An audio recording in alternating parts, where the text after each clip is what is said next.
Saudara-saudara kaum muslimin rahimakumullah, hakikatnya mati adalah perpindahan dari kehidupan di dunia ini menuju kehidupan di alam barzakh. Menunggu kita di alam barzakh sampai datangnya saat kiamat, entah 10 tahun, entah 100 tahun, entah 1000 tahun, hanya Allah saja yang maha tahu. Adapun orang-orang beriman yang melakukan amal kebajikan dalam kehidupan di dunia ini, masa penantian yang lama di alam barzakh buat mereka sebentar saja. Tetapi bagi orang-orang kafir yang ingkar, yang tidak beriman kepada Allah, yang hidup di dunia cuma menumpuk-numpuk dosa, tentu penantian di alam barzakh akan merupakan waktu yang sangat lama. Bukankah dalam kehidupan kita waktu itu memang relatif? Contoh misalnya, bagi pemuda-pemudi yang sedang duduk asyik memadu cinta, waktu 4-5 jam saja rasanya cuma 4-5 menit. Tenggelam oleh keasikan. Tapi buat orang yang berbaring di rumah sakit, meratap di balik-balik apa itu tembok derita kata lagu, di balik dinding-dinding penjara, sehari bagai seminggu, seminggu rasa sebulan, sebulan boleh jadi rasa setahun. Penantian yang sangat lama. Kapan kiamat itu akan datang? Ini rahasia Allah. Jangankan kita yang orang awam, baginda Nabi sendiri tidak diberitahu oleh Allah kapan kiamat itu akan terjadi. Tetapi sungguh pun demikian, banyak hadis-hadis yang menjelaskan ciri atau tanda-tanda datangnya kiamat. Nah, kalau sudah bicara soal tanda, tanda kiamat itu ada 2. Pertama yang disebut alamatus sughra, tanda-tanda kecil. Ini waktunya masih ada tenggang. Ada yang dinamakan alamatul kubra, tanda-tanda besar, artinya kiamat sudah diambang pintu. Apa tanda-tanda kecil dari datangnya hari kiamat itu? Misalnya kata Nabi, apabila ilmu sudah diangkat oleh Allah, artinya apabila ulama sudah banyak wafat, minat orang belajar agama berkurang, lalu kebodohan nampak merajalela di mana-mana, zina dikerjakan secara terbuka, minuman-minuman keras jadi kebanggaan, itu termasuk di antara tanda-tanda kecil terjadinya hari kiamat. Apalagi misalnya iza waladatil ammatu rabbataha, apabila budak sudah melahirkan tuan.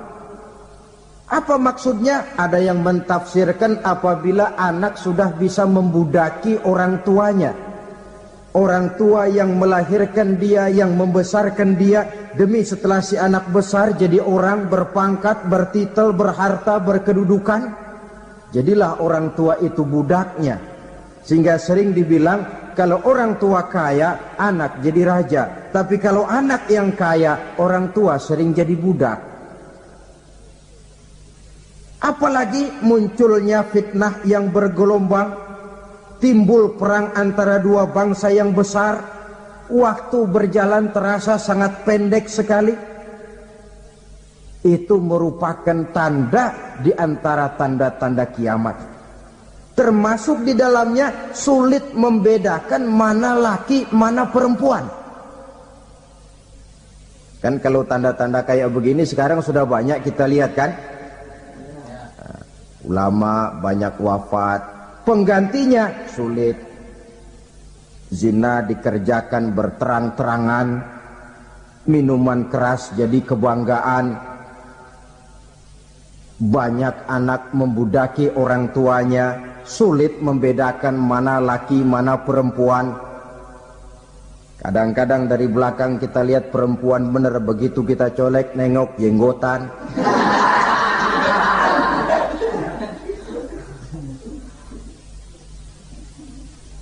Ini termasuk tanda-tanda kecil, masih ada tenggang sampai akan terjadinya kiamat itu. Nah, yang dimaksud dengan tanda-tanda besar, ini tanda besar artinya kiamat sudah di ambang pintu.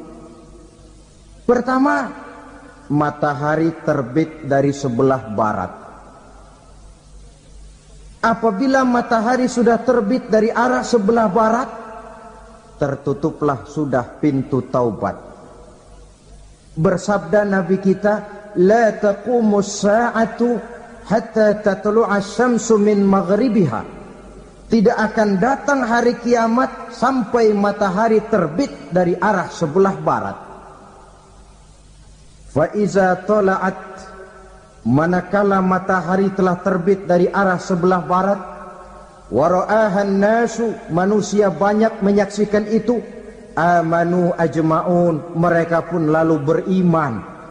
Yang tadinya kafir, yang tadinya ingkar, yang tadinya membangkang, setelah melihat matahari terbit dari sebelah barat, buru-buru beriman, berlomba-lomba mengucap 2 kalimat syahadat. Tapi apa yang terjadi? Kata Nabi, wadzalika hina la yanfa'u nafsan imanuha lam takun amanat min qabl. Hari itu adalah hari yang iman sudah tidak berguna lagi bagi seseorang apabila sebelumnya memang dia tidak pernah beriman. Au kasabat fi imaniha khaira, atau beriman tetapi tidak pernah melakukan kebajikan di dalam keimanannya itu. Hari yang sudah kasib, hari yang sudah terlambat, beriman tidak akan ada gunanya lagi. Ini pelajaran buat kita. Sebelum sang surya terbit dari sebelah barat, sebelum nafas sampai di tenggorokan, artinya pintu taubat masih terbuka. Kalau 2 hal itu sudah terwujud, nafas sudah sampai di kerongkongan, atau matahari sudah terbit dari arah sebelah barat, tertutuplah sudah pintu taubat. Tak ada lagi gunanya pangkat, jabatan, harta, bahkan beriman pun dalam suasana macam itu. Too late, kata orang Kulon. Sudah terlambat. Matahari terbit dari arah sebelah barat. Itu tanda besar, artinya kiamat sudah di ambang pintu. Lalu apalagi tanda besar? Munculnya Dajjal.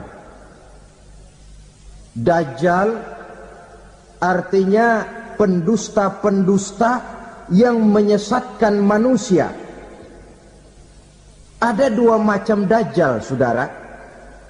Ada Dajjal kecil. Ini Dajjal kelas teri. Kalau ini sejak zaman Rasulullah sudah ada itu. Tiap zaman ada.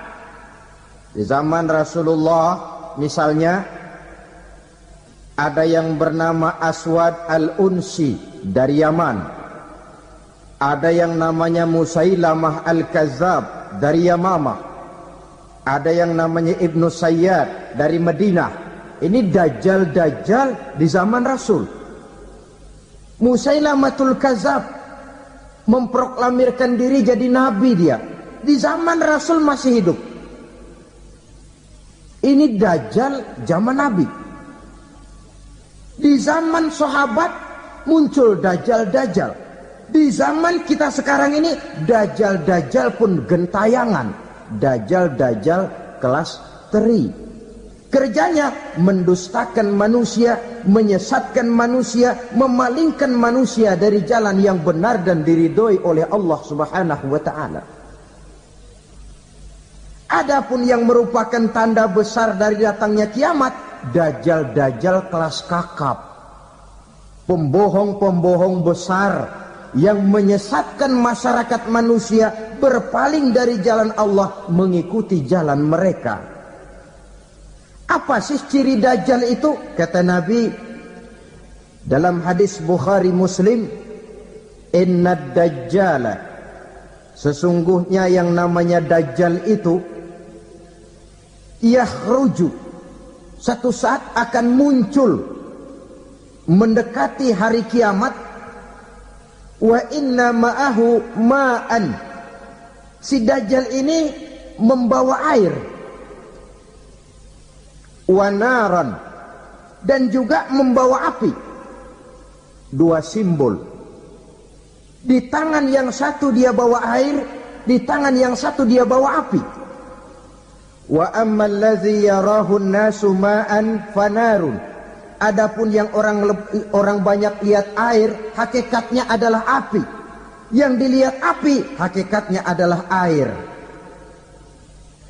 Oleh sebab itu, kalau api yang ditawarkan, ambillah air. Kalau air yang ditawarkan, pilihlah api. Maksudnya apa ini? Ini bahasa simbol, saudara-saudara. Dajjal bicaranya seolah-olah untuk kepentingan manusia, menawarkan surga. Surga yang dia tawarkan hakikatnya neraka. Hai manusia, kalau kau mau bahagia, jangan dekat-dekat dengan agama. Solat itu tidak efektif dan efisien, tidak produktif dari segi ekonomi itu. Menghadiri majelis taklim cuma buang-buang waktu. Tahajud, tasbih, tahlil, baca Quran, apa itu? Pekerjaan mubazir saja. Hidup ini cuma sekali, masa yang cuma sekali, manfaatkan dengan sebaik-baiknya. Mumpung, dibawanya sifat mumpung tetapi dalam pengertian yang sangat negatif. Bicaranya seolah-olah untuk kepentingan manusia, tetapi sebenarnya menjerumuskan manusia.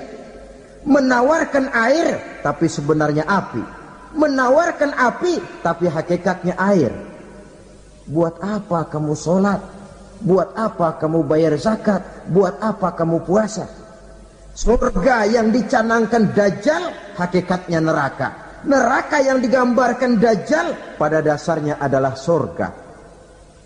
Jadi memutarbalikkan fakta itu kerjaan Dajjal. Yang hak jadi batil, yang batil dibilang hak, yang benar jadi salah, yang salah malah jadi benar. Tuntunan disuruh jadi tontonan, tontonan malah menjadi tuntunan. Itu pekerjaan Dajjal profesinya. Zamannya Nabi Adam, Dajjalnya kan iblis. Betul? Betul. Apa sih dan kerayuan iblis itu? Allah setelah menciptakan Nabi Adam kan bilang, Adam, kau dan istrimu Hawa tinggal di surga ini. Seluruh fasilitas yang ada di surga persilahkan kau nikmati. Satu yang tidak boleh, jangan coba-coba dekati pohon khuldi. Dekat saja jangan, apalagi sampai memetiknya. Datang Dajjal yang namanya iblis ini. Adam, kamu tahu nggak kenapa tidak boleh makan buah khuldi? Ya nggak tahu, pokoknya saya dilarang. Bodoh kamu Dam. Khuldun artinya kekal. Kalau kamu makan itu buah, kau akan kekal di surga buat selamanya. Allah tidak kepengen, maka dilarang kamu makan buah khuldi. Kalau kau ingin kekal di surga Adam, makan saja. Saya bicara begini ini untuk kepentingan kamu Adam. Ini kan ciri-ciri Dajjal. Bicaranya sih seolah-olah untuk kepentingan Nabi Adam, hakikat sebenarnya menjerumuskan Nabi Adam supaya ingkar dan melanggar larangan dari Allah Subhanahu wa ta'ala. Jadi setelah muncul Dajjal, timbul kekacauan-kekacauan di masyarakat. Banyak yang terpengaruh, terpedaya dan terpesona.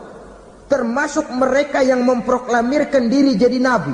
Mereka yang memproklamirkan diri jadi rasul di zaman sesudah Rasulullah wafat, itu adalah Dajjal-Dajjal. Maka saya ingatkan, kalau di zaman kita sekarang ini ada orang ngaku jadi nabi, ada orang ngaku jadi rasul, biar bahasa Arabnya kental, Quran hafal, hadis ribuan hadis hafal, biar pakai serban sampai menyengser ke tanah, bahasa Arabnya fasih, tapi dia mengaku jadi nabi, jadi rasul. Kita umat Islam wajib tidak percaya, wajib untuk tidak percaya.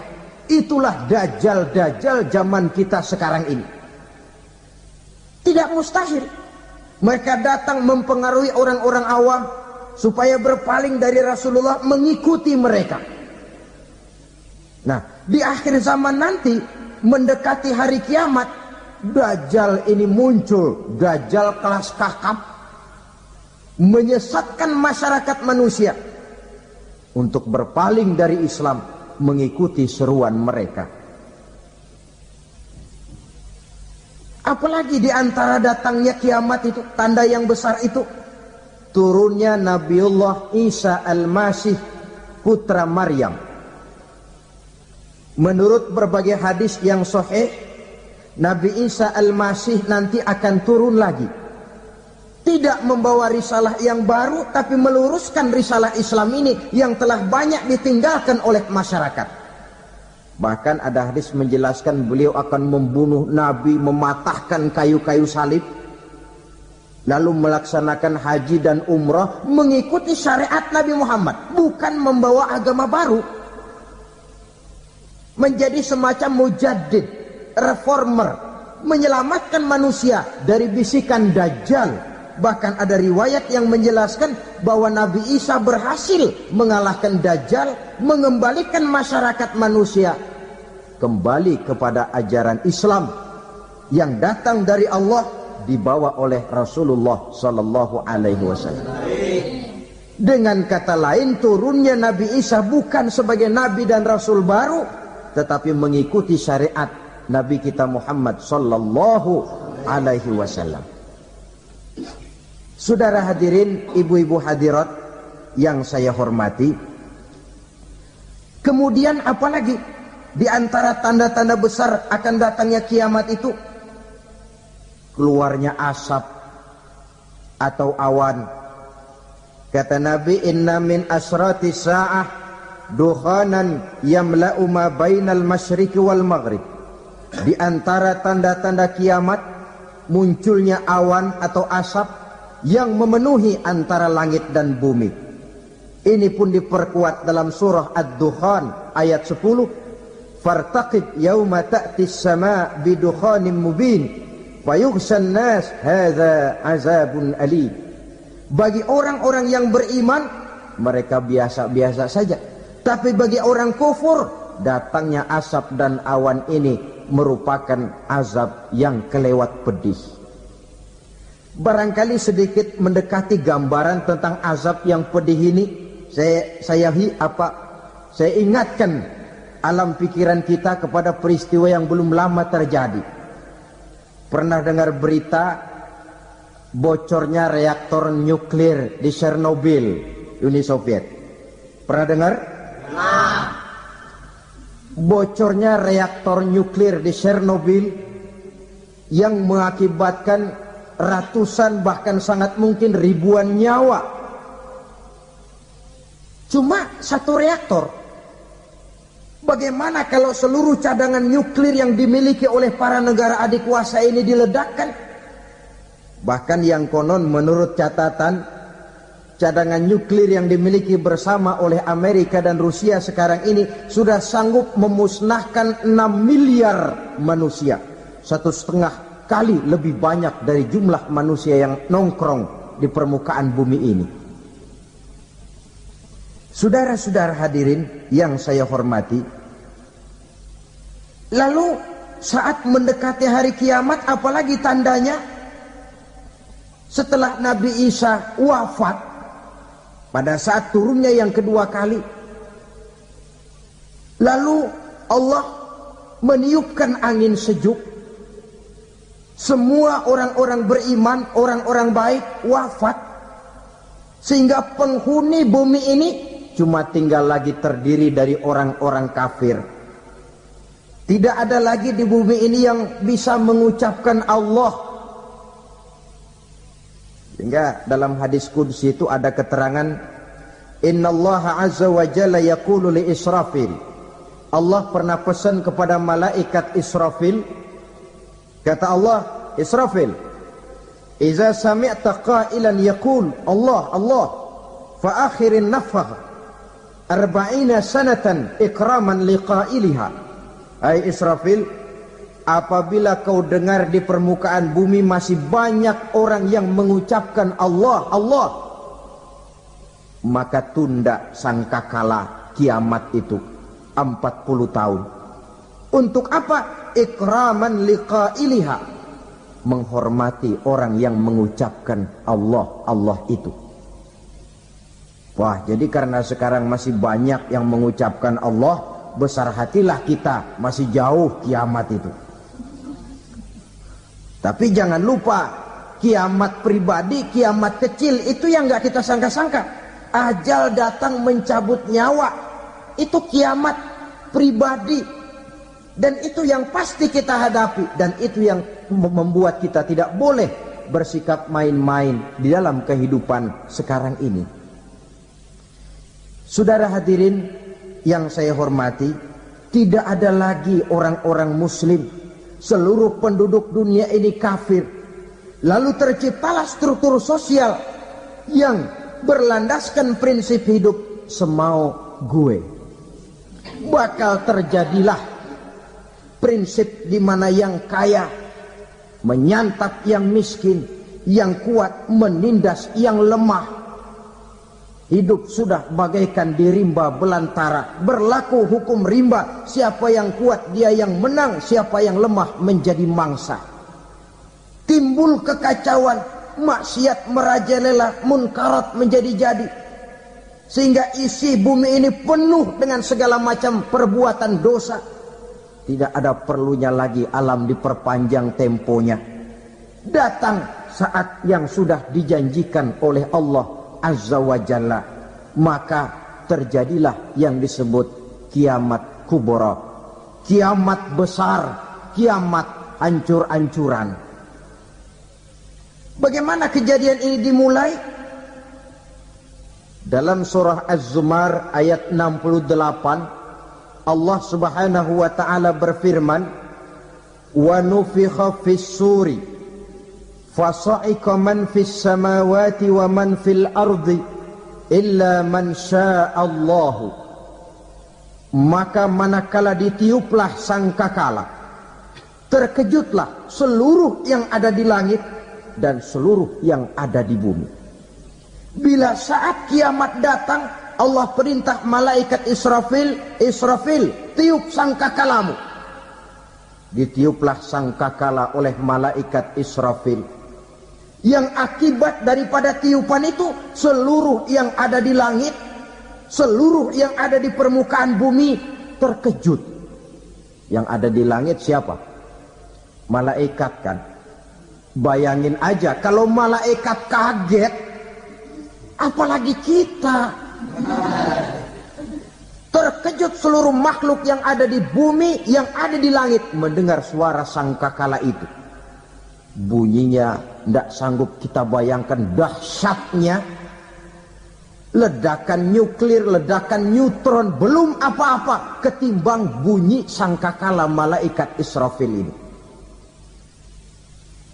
Nah, lalu mendengar bunyi sangkakala ini, gemparlah makhluk, kacaulah alam. Bumi gempa, planet-planet bertabrakan, gunung meletus, air laut tumpah ke darat, angin topan bertiup, halilintar menyambar. Lalu semua yang bernama hidup mati total. Mati bareng tanpa persiapan. La haula wala quwata illa billah. Saya kadang-kadang dalam tafakur bermohon, ya Allah, mudah-mudahan saya enggak nemuin kiamat beneran. Ngeri. Tidak bisa kita bayangkan macam apa suasana seperti itu. Allah saja banyak memberikan gambaran, misalnya Al-Qari'ah. Wa mal qari'ah. Wa ma adraka mal qari'ah. Kejadian yang menggemparkan. Tahukah kamu apa kejadian yang menggemparkan itu? Yauma yakunun nasu kal farasil mabsus wa takunul jibalu kal ihnil manfus. Pada saat itu manusia berterbangan bagai kupu-kupu. Gunung berterbangan seperti kapas ditiup angin. Gunung saja macam kapas, konon lagi manusia. Kematian total, mulai semut sampai gajah mati.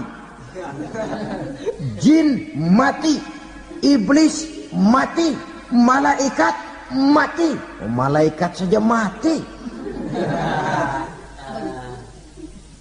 Saudara hadirin yang saya hormati, kematian total yang tanpa persiapan.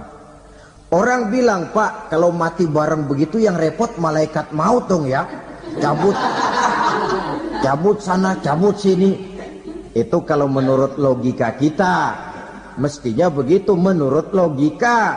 Tapi logika juga yang bilang nggak perlu serepot itu. Sebab untuk mematikan listrik di wilayah DKI, di wilayah Jakarta, nggak perlu tiap rumah didatengin matiin, ya lama. Cukup dari kantor pusatnya saja PLN tekan satu tombol, gelaplah seluruh Jakarta. Saudara hadirin yang saya hormati, kematian total. Lalu setelah kematian total, planet-planet juga mati, dalam arti tidak bergerak dan beredar. Angin mati, dalam arti tidak bertiup. Air mati, dalam arti tidak ada riak gelombang. Pokoknya semua mati.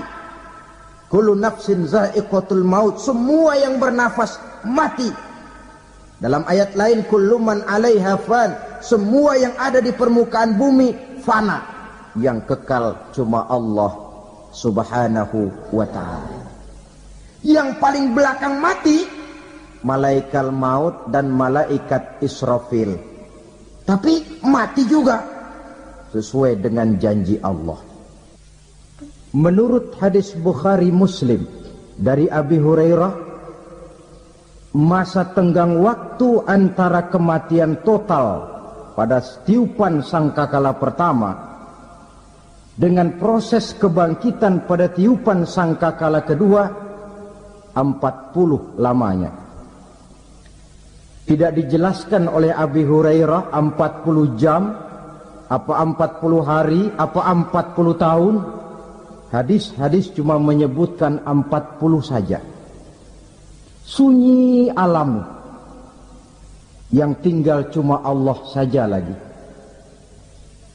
Ketika itu Allah berseru-seru, katanya, limanil mulkul yauma.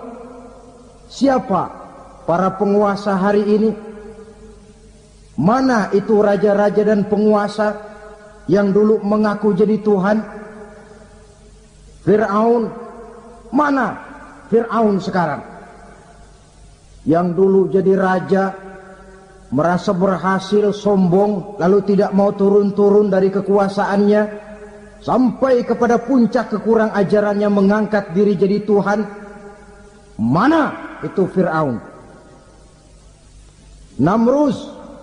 Mana sekarang Namrus? La ilaha illa ana. Ternyata tidak ada Tuhan lain selain daripada aku, kata Allah. Proses kemudian, saudara-saudara, turunlah hujan dari langit. 40 lamanya hujan itu. Tidak jelas juga 40 jam apa 40 hari. Setelah air turun membasahi, datanglah tiupan sangkakala yang kedua. Semua yang bernama mati bangkit dari kuburnya masing-masing. Ini yang disebut Yaumul Ba'thi, hari kebangkitan. Allahu Akbar. Pada saat kita bangkit dari kubur kita masing-masing, kumpul di padang mahsyar namanya. Bayangin aja, saya sendiri nggak sanggup bayangin.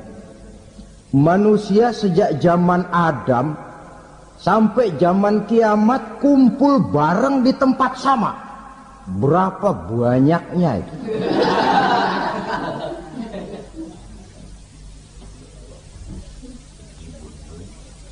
Dan yang luar biasa menurut satu riwayat, pada saat bangkit itu, Masya Allah, roman muka kita berubah, disesuaikan dengan amalan kita waktu di dunia ini.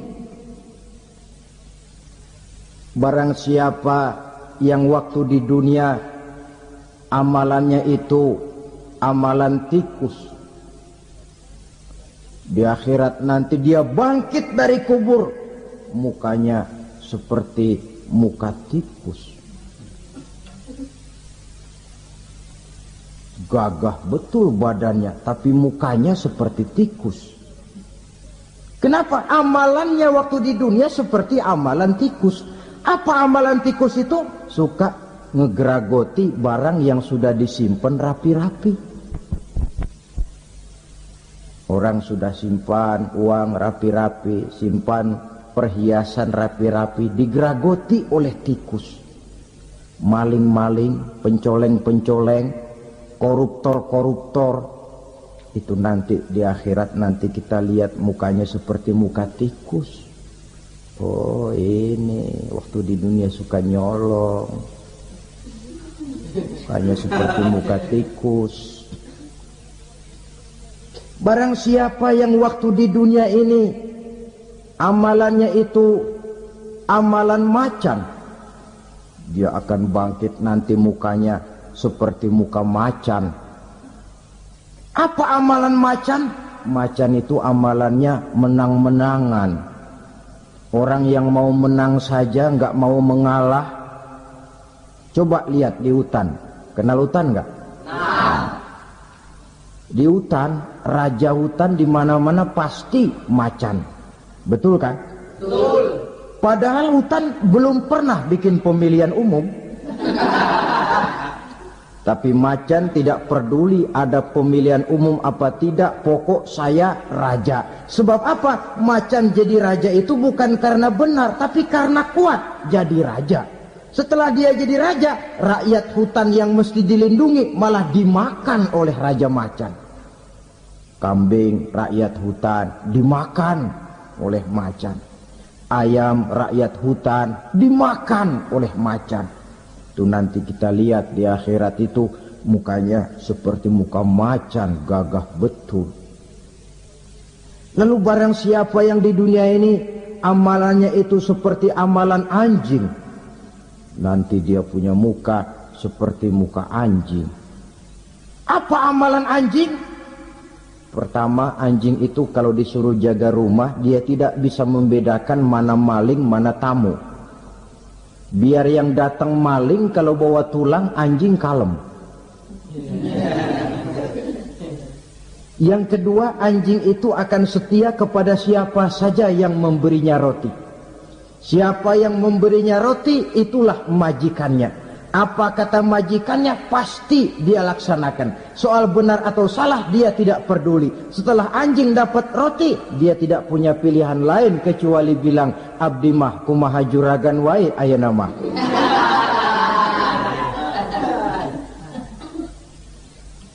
Saudara hadirin yang saya hormati,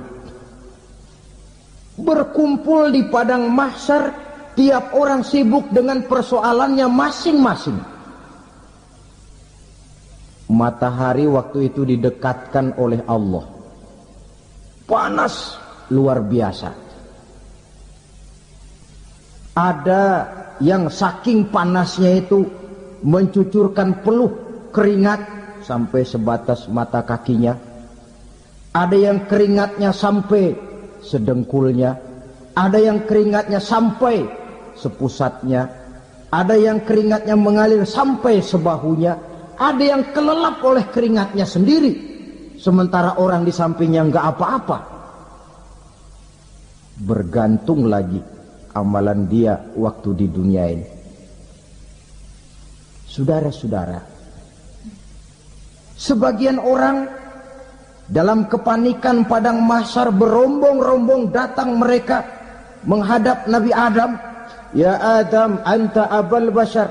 Hai Adam, Tuhan adalah bapak moyang manusia. Kami sebentar lagi akan disidang, dimintakan pertanggungan jawab. Tolonglah kami, hai Adam. Kata Nabi Adam, jangankan nolongin sampean, saya sendiri tanggung jawab di hadapan Allah ketika dulu tidak boleh makan khuldi, saya serobot. Sudahlah, urus diri masing-masing saja, nafsi. Begitu kata Nabi Nuh, begitu kata Nabi Ibrahim. Tiap orang bertanggung jawab sendiri-sendiri. Ketika itulah saudara-saudara, nikmatnya menjadi umat Nabi besar Muhammad sallallahu alaihi wasallam. Sebab apa? Walaupun menurut abjad kita ini umat paling belakang, kan paling belakang kita ini toh, karena Nabi Muhammad adalah Nabi akhir. Tapi akan dihisap lebih dulu, lewat di atas sirat lebih dulu, masuk surga lebih dahulu ketimbang umat-umat belakangan. Ketika Rasul mendekati ajal, beliau tanyakan itu kepada malaikat Jibril. Malaikat Jibril berkata, Muhammad jangan khawatir, Allah sudah berjanji, inni haramtul jannata ala sairil anbiya hatta tadkhulaha anta, wa haramtuha ala sairil umami hatta tadkhulaha ummatuka. Surga aku haramkan buat seluruh nabi kecuali kalau engkau Muhammad sudah masuk ke dalamnya, dan surga aku haramkan buat seluruh umat kecuali kalau umatmu Muhammad sudah masuk ke dalamnya. Logikanya, walaupun menurut abjad kita umat paling belakang, bakal dihisap paling dulu, lewat di atas sirat paling dulu, masuk surga paling dulu, kalau mampir ke neraka juga paling dulu. Ya resiko. Jangan mau enaknya aja paling dulu. Saudara hadirin yang saya hormati, setelah masa kebangkitan itu jangan dikira begitu bangkit langsung diperiksa. Masih menunggu menanti ribuan tahun perhitungan padang mahsyar untuk sampai kepada proses yang disebut yaumul hisab, hari perhitungan. Seorang demi seorang bakal dipanggil. Bayangkan saja, kita se-RT saja di absen, kadang-kadang perlu waktu lama. Ini manusia sejak zaman Nabi Adam sampai datang hari kiamat, satu demi satu disidang di hadapan Qadhi Rabbul Jalil. Status sosial copot sudah waktu itu. Yang pernah jadi hartawan di situ tidak lagi kelihatan kehartawanannya. Yang pernah jadi jenderal tidak lagi dipanggil jenderalnya. Yang ustadz tidak lagi dipanggil al-mukarramnya. Seluruh status sosial selesai. Dipanggillah kita seorang demi seorang menghadap Qadhi Rabbul Jalil. Bagaimana proses penghisaban itu? Pertama, proses tanya jawab. Di antaranya ada hadis menyatakan, lan tazula qadama 'abdin yaumal qiyamah hatta yus'ala an arba'i khisalin. Besok di hari kiamat tidak akan bergeser telapak kaki seorang hamba sampai dia ditanya lebih dulu tentang 4 persoalan. Tentang ilmunya, kemana ilmu itu diamalkan. Tentang umurnya, di mana umur itu dihabiskan. Tentang masa mudanya, kemana masa muda itu dipakai. Tentang hartanya, dari mana harta itu didapat dan kemana harta itu dibelanjakan. Ini termasuk proses tanya jawab. Jadi kalau istilah pengadilan dunia, nama Fulan bin Fulan. Kamu waktu di dunia diberikan umur panjang untuk apa? Pernah mengalami masa muda, kemana kau habiskan masa remajamu? Kau diamanahkan ilmu, dengan apa ilmumu kau amalkan? Kau diberikan harta, dari mana harta kau dapat, kemana kau belanjakan? Tak seorang pun yang bisa mungkir Sebab apa? Dikala itu yang menjadi saksi bukan orang. Yang menjadi saksi adalah seluruh anggota badan kita. Tangan bicara, kaki jadi saksi terhadap seluruh amalan yang pernah kita kerjakan pada saat kehidupan di alam dunia ini. Selesai proses tanya jawab, lalu diperlihatkan buku catatan kita waktu hidup di dunia ini. Jangan lupa Allah itu menyiapkan 2 superkomputer kepada kita, sebelah ditempelin sebelah kanan, yang sebelah tempelin di sebelah kiri. Komputer itu namanya Raqib dan Atid, 2 malaikat yang apabila baik kita lakukan, refleks saja akan menulis kebajikan kita. Jahat kita kerjakan akan tertulis. Catatan itu nanti diperlihatkan kepada kita. Waduh, alangkah malunya pada saat diperlihatkan catatan kita, buku rapot kita merah melulu. Barangkali diperiksa sambil diomelin, brengsek lo. Buku merah melulu begini, bagaimana waktu hidup di dunia? Tidak cukup diperlihatkan buku catatan kehidupan, rekaman kehidupan. Rekaman kehidupan kita secara utuh sejak terlahir sampai ajal datang merenggut nyawa. Barangkali mirip dengan video sekarang ini, di mana terekam dengan baik seluruh kegiatan kita sejak yang sekecil-kecilnya sampai kepada yang sebesar-besarnya. Untuk kemudian kita pun menerima balasan. In khairan fa khairun wa in syarran fa syarrun. Kalau baik ya baik balasannya, kalau jahat ya jahat juga balasannya. Catatan-catatan kita diberikan. Kalau banyak kebajikannya diberikan di tangan kanan dengan cara yang halus. Kalau banyak kejahatannya diberikan dari sebelah kiri atau dilempar dari belakang. Itulah sebabnya sejak di dunia ini kita sudah mohon kepada Allah. Ketika berwudu membasuh tangan kanan, apa kita bilang? Allahumma a'tini kitabi biyamini wa hasibni hisaban yasira. Ya Allah, berikan saya kitab di tangan kanan, dan kalau saya memang perlu dihisab, hisablah saya yang seringan-ringannya. Tangan kiri berlindung kita kepada Allah. Jangan sampai diberikan kitab di tangan kiri atau dari arah sebelah belakang.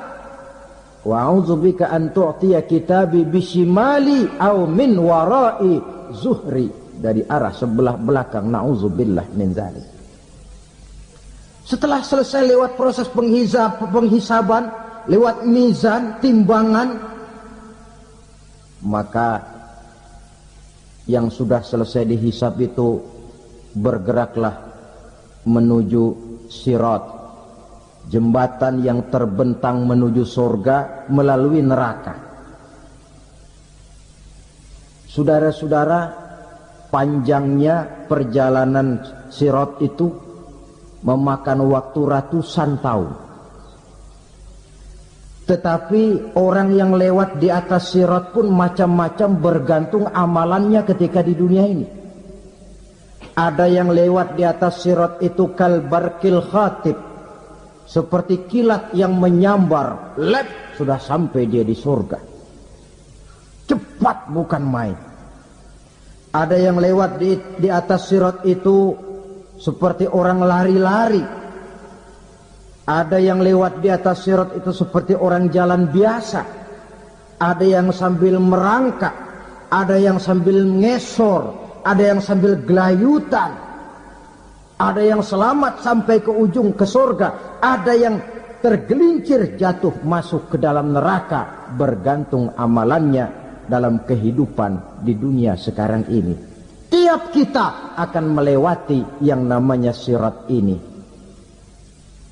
Saudara-saudara kaum muslimin yang saya hormati, dengan demikian mereka yang selamat melalui sirat sampai ke terminal akhir surga. Mereka yang ketika dihisab ternyata banyak kejahatannya daripada kebaikannya, mereka singgah di dalam neraka. Nah, adapun orang-orang yang beriman, menurut ayat Quran dan hadis Nabi, itu nanti ada bermacam-macam. Ada orang beriman itu yang dimasukkan surga. Ada orang beriman itu yang dimasukkan ke dalam surga. Ada orang beriman itu yang disebut penduduk surga. Kenapa lain-lain, Pak? Karena waktu di dunia amalannya juga lain-lain. Ada orang beriman yang masuk surga. Ini paling murah tiketnya. Mau masuk surga? Kata Nabi begini, ma min abdin qala la ilaha illallah thumma mata ala dhalik illa dakhala al-jannah. Kalau seorang hamba sudah mengucap 2 kalimat syahadat, dia yakin dengan kebenaran kalimat itu sampai matinya, orang itu akan masuk surga. Abi Dzar yang waktu itu diajak bicara heran, ya Rasul kok gampang betul? Iya. Walaupun orang itu mencuri, iya. Walaupun orang itu berzina, iya. Biar dia mencuri, biar dia berzina, kalau dia sudah mengucap 2 kalimat syahadat, dia yakin dengan kebenaran kalimat itu sampai matinya, itu orang akan masuk surga. Jadi masuk surga cukup 2 kalimat syahadat, yakin sampai mati, masuk surga. Itu perkara masuk. Tapi kalau pertanyaannya diterusin, masuknya kapan, Pak? Nah, ini lain lagi urusannya. Sebab ada yang masuknya itu langsung, ada yang mampir dulu. Di sana tempat cuma 2. Kalau tidak surga, neraka. Mau ke surga, tapi mampir dulu. Yang mampirnya jelas di neraka. Kenapa? Dalam hadis qudsi ada riwayat, nanti itu di akhirat, setelah Allah selesai mengatur penduduk surga masuk surga, yang neraka masuk neraka, Allah berkata kepada malaikat Malik, malaikat Malik, labaik ya Allah, itu bajingan-bajingan tengik, manusia-manusia durjana yang waktu di dunia tidak mau sujud, jauh dari ulama, gemar melakukan yang munkarat dan maksiat, hidup di tengah masyarakat selalu jadi bibit keonaran, kufur, sudah masuk neraka semua. Sudah ya Allah. Nah, kalau sudah, coba sekarang kamu masuk, Malik. Saya, iya, masuk neraka. Mau apa ya Allah? Kata Allah, akhriju minan nar man kana fi qalbihi misqala habbatin min khardalin min iman. Kau masuk neraka, cari di dalam neraka orang-orang yang ada imannya walaupun kecil sebesar biji zarah, angkat mereka keluar. Masuk malaikat Malik ke neraka, cari orang yang ada imannya, korek-korek. Ya repot, udah pada gosong. Yang ada imannya diangkat ke atas, yang ada imannya diangkat ke atas, lalu dimandikan di Nahrul Hayat, namanya sungai kehidupan di akhirat nanti. Cakep lagi rupanya, bersih lagi wajahnya, apel di hadapan Allah. Kata Allah, bagaimana Mas? Kapok enggak sampean?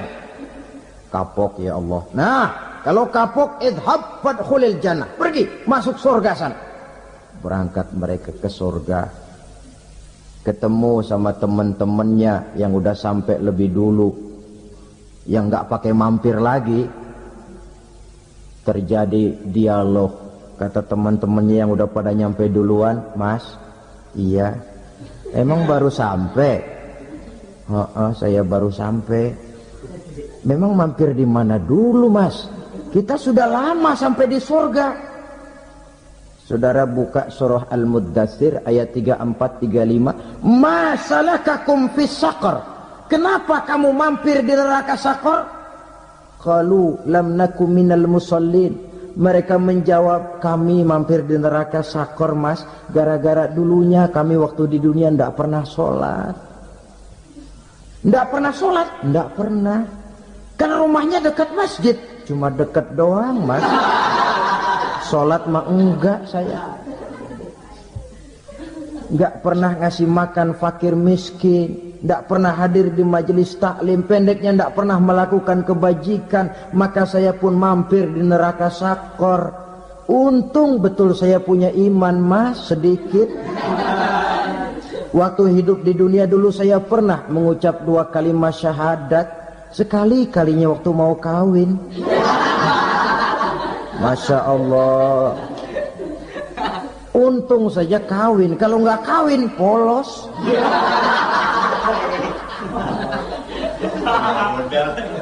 Itu juga pengulu sudah setengah mati ngajarin. Asyhadu alla, asyaduaan, asyaduaan.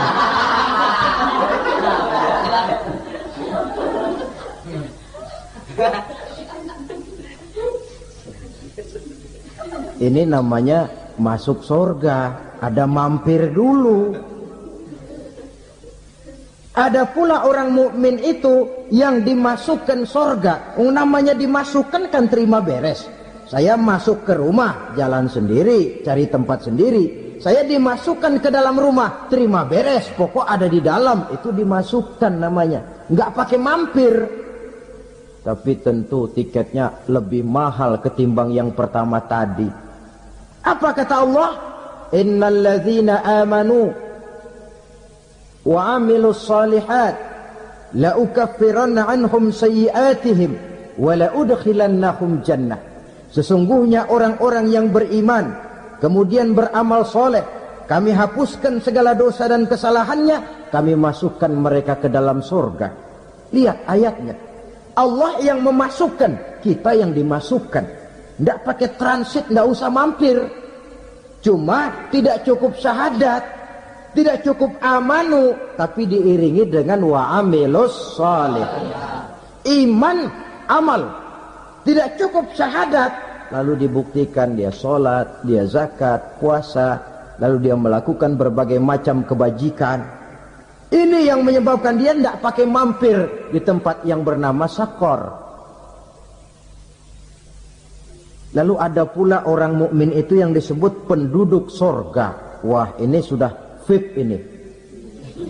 Ashabul jannah, penduduk surga. Siapa mereka? Kata Allah, innal ladzina amanu summa istaqamu fala khaufun 'alaihim wala hum yahzanun ulaika ashabul jannah hum fiha khalidun.